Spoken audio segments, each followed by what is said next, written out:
अक्षय कर्डिले यांचा गावभेट दौरा, महिलांचा उत्स्फूर्त सहभाग, माझा कुणी शत्रू नाही, जनतेच्या विकासासाठीच निवडणूक. अक्षय कर्डिले.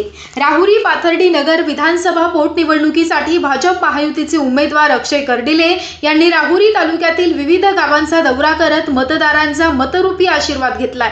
गुहा, तांभेरे, तांदुळनेर, माडेवाडी, डुकरेवाडी, सातरळ, सोनगाव, अनापवाडी, धानोरी, निंभेरे, तुळापूर, कानडगाव आदी गावांमध्ये त्यांनी भेटी दिल्या. दौऱ्यादरम्यान गावातील प्रश्न आणि शेतकऱ्यांच्या तक्रारी जाणून घेत त्यांनी थेट मोबाईलवरून संबंधित अधिकारी तसेच पालकमंत्री राधाकृष्ण विखे पाटील यांच्याशी संपर्क साधत प्रश्न मांडले. त्यामुळे नागरिकांमध्ये समाधान व्यक्त करण्यात आलं. ग्रामस्थांनी आपल्या मनोगतामध्ये सांगितलं की स्वर्गीय आमदार शिवाजीराव कर्डिले हे जनतेच्या प्रश्नांसाठी तत्परतेने फोन करणारे नेते होते.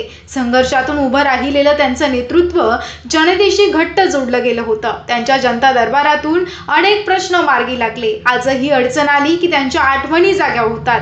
गोरगरिबांसाठी धावून जाणारं नेतृत्व म्हणजे शिवाजीराव कर्डिले अशी भावना ग्रामस्थांनी व्यक्त केली. अक्षय कर्डिले यांच्या गावभेट दौऱ्यात महिलांचा विशेष उत्स्फूर्त सहभाग दिसून आला. महिलांनी मोठ्या संख्येने उपस्थित राहत त्यांच्या विजयाचा निर्धार व्यक्त केला. ही निवडणूक जनतेच्या हाती घेतली आहे असं ग्रामस्थांनी सांगितलं. यावेळी उमेदवार अक्षय कर्डिले म्हणाले की राहुरी विधानसभा पोटनिवडणुकीमध्ये माझा कोणीही शत्रू किंवा विरोधक नाही. ही निवडणूक जनतेच्या विकासासाठी आहे. राहुरी तालुक्यातील युवकांच्या रोजगाराचा प्रश्न सोडवण्यासाठी राहुरी विद्यापीठाच्या जागेत MIDC उभारण्यासाठी शासन दरबारी पाठपुरावा करणार आहे. गावोगावी फिरताना ही निवडणूक जनतेचे हाती घेतल्याचं स्पष्ट दिसत आहे.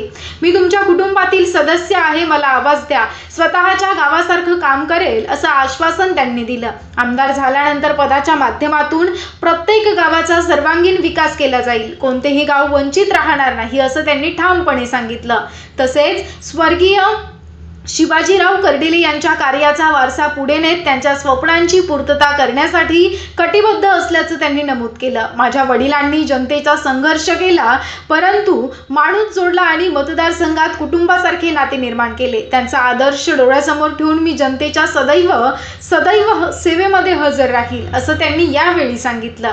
यावेळी रामचंद्र कोळसे, साईनाथ कोळसे, बाळासाहेब दिनकर, राजेंद्र मुसमाडे, विलास मुसमाडे, उत्तम मुसमाडे, काशीनाथ साबळे, रमेश साबळे, लक्ष्मण साबळे, हबप गणपत सरोदे, हबप जनार्दन नाईकवाडे, अमोल भनगडे, भास्कर गाडे, धनंजय गाडे, विनीत ताठे, अतुल ताठे, वसंत डुकरे, कारभारी ताठे, कैलास डुकरे,